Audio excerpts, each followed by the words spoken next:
През лятото на 1844 година бяха проповядвани истини, за които се вярваше, че се изпълняват тогава, но тези послания имат универсален характер и ще стават все по-актуални с течение на времето. Вестите от Откровение 14 глава са може би по-необходими днес, отколкото са били тогава, и са очертани в 21 глава от книгата Великата борба. Докато продължаваме пътуването си през нея, ние виждаме, че битката между доброто и злото се разиграва в живота на цялото човечество. Продължавайки това пътуване, нека намерим насоки за настоящето и вярна посока за бъдещето.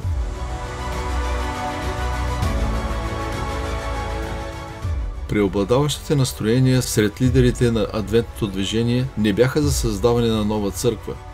Бихме очаквали, че вестта, обявяваща скорошното завръщане на Исус, би била приета лесно от всички, но това не беше така.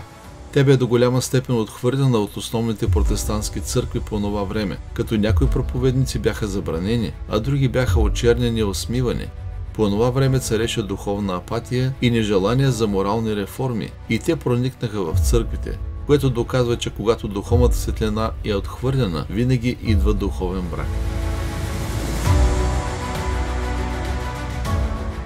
Вестта на първият ангел от Откровение 14 глава стих 6 и 7, обявяваща часа на Божия съд и призоваваща хората да се боят и да се поклонят на Бога, беше приета от много хора от различни църкви и те преживяха истинско пробуждане и единство, но тя беше отхвърлена от огромното мнозинство.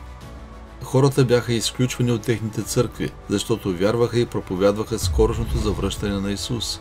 Затова вестта продължава с стих 8, където Бог обявява, че Вавилон е паднал.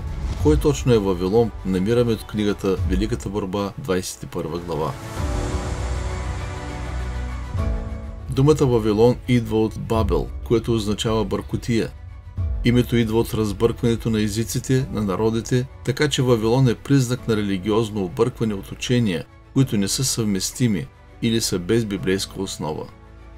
Вавилон в Откровение 14, 17 и 18 глави описва съюз между църква и държава, защото виждаме жена, символизираща църква, да язди звяр, символ на политическа сила.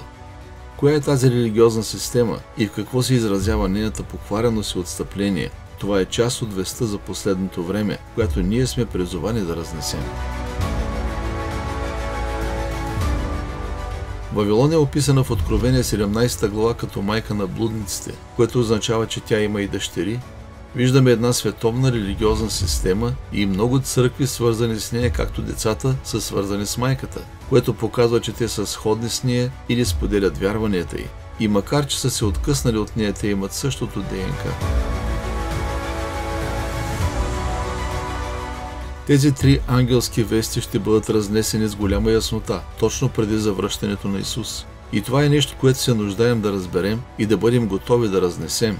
Нека се посветим да ги споделяме с актуални и мощни послания с хората от нашата сфера на влияние.